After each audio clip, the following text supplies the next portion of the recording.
Hey, it's Mark with Mark's Dodgers Cards. Today I'm going to go through my Don Drysdale run. Don Drysdale was the first vintage player that I collected, and the first vintage player I collected a complete Topps basic run of. When I was growing up, the two big Dodger legends were Sandy Koufax and Don Drysdale, and when I started collecting, Koufax was too expensive even though I wanted to collect him, so I went for Don Drysdale and I really went all in. So I was able to amass his run, and since then I've upgraded a bunch of the cards, and I'll go through them.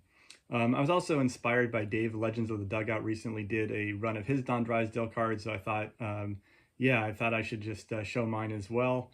He's got a great collection, including a bunch of kind of oddball things that I don't have yet.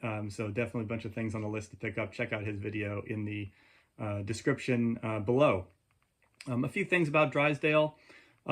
He was a Cy Young Award winner, I believe 7-time All-Star, 3-time World Series champion. But a couple other interesting things about him. Until Orel Hershiser broke it in 1988, 1988 to 1989, had the record of the most consecutive scoreless innings at 58 2/3. He was also a great hitting pitcher. He hit 7 home runs twice in a season. And he was the last Brooklyn Dodger to play with the Dodgers in Los Angeles when he retired. His run spans from 1957 through 1969.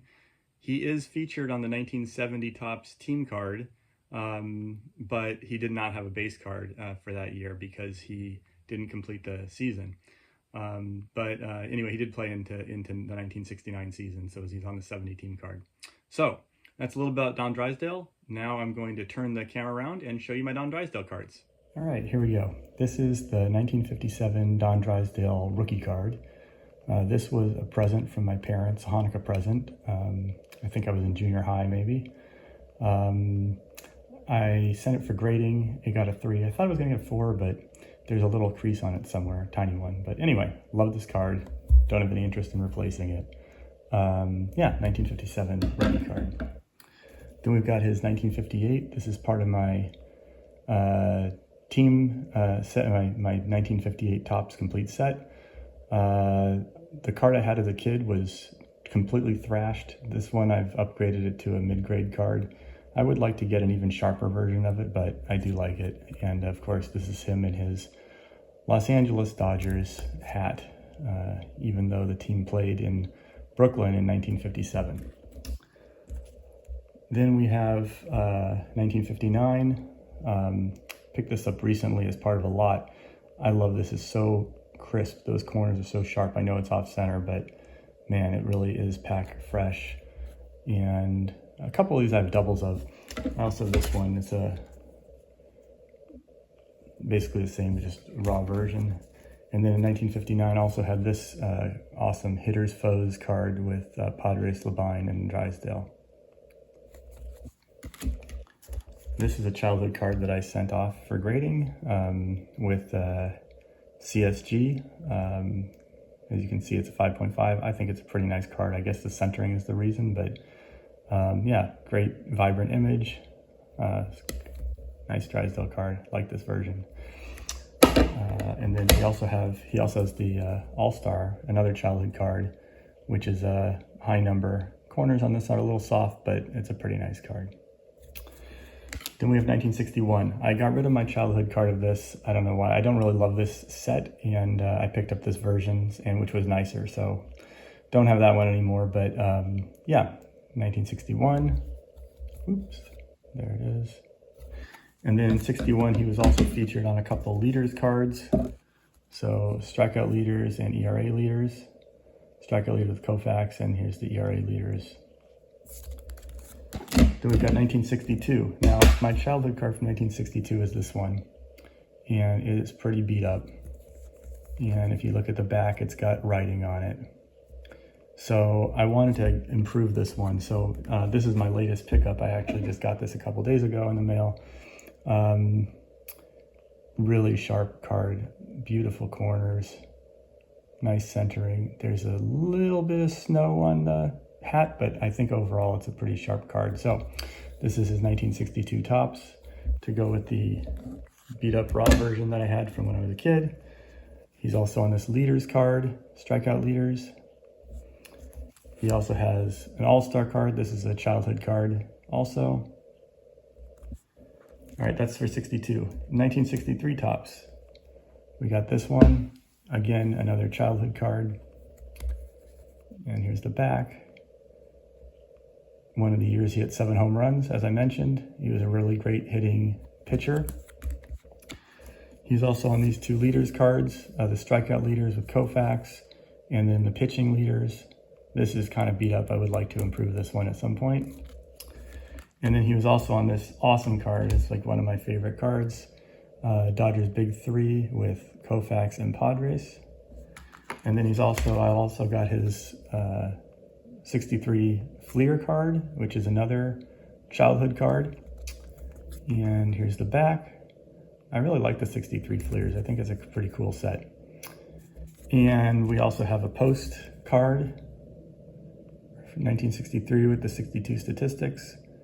Another thing about Drysdale, he was an announcer after he retired, and he was announcing games when I was growing up, so that's another point of affinity with Drysdale. Anyway, here we got 1964, another one where I got rid of my childhood card. I didn't really have such an affinity for it, and I got this one instead. 64 Topps, and then he's also on this leaders card with Koufax, which is a childhood card I sent off for grading. And then we also got the Topps stand-up. These are blank backs. And then we're on to 1965 Topps. Again, have a childhood card, but then also have picked up this sharper version. Still talking about those 7 home runs. And then we have leaders cards. Again, my favorite card, first vintage card I got. I've shown this a bazillion times on the channel with Koufax. This is the first thing that got me inspired to collect Drysdale, and I picked up a sharper version since. And then he's also on the strikeout leaders with Bob Gibson and Bob Veal. It's a really cool card too.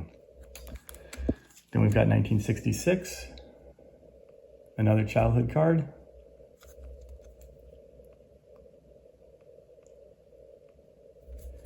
And then we've got pitching leaders with Koufax. And then we've got 1967, where we got another childhood card. I kept most of my childhood cards. I got rid of a couple of them, but I have this one.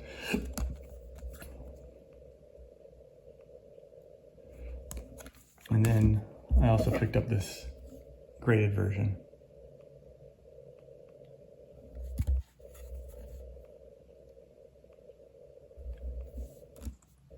We've got 1968, which again, this one I'd like to get a little nicer version, a little sharper, but I like it. Still from when I was a kid. And then we've got 1969, which I think is pretty sharp. I don't know if I really have any need to upgrade this one. This is a pretty nice one. His last solo card. And then he also was in one of the checklists. So we got this 1969 checklist. Now, I didn't include any of the team cards in this run. He was obviously part of all the teams, and so all the team cards would have him. The 1970 Topps, as I mentioned, does have him in it as a team on the team card, but not as a solo card because he had finished playing. He had arm injuries, and he just decided to retire. So anyway, that's my Don Drysdale run. A mix of childhood cards and recent pickups. Drysdale was a great player, and yeah, I know he's appreciated in LA and hopefully broadly in the hobby as well. And anyway, thanks for checking out the video, and thanks for watching.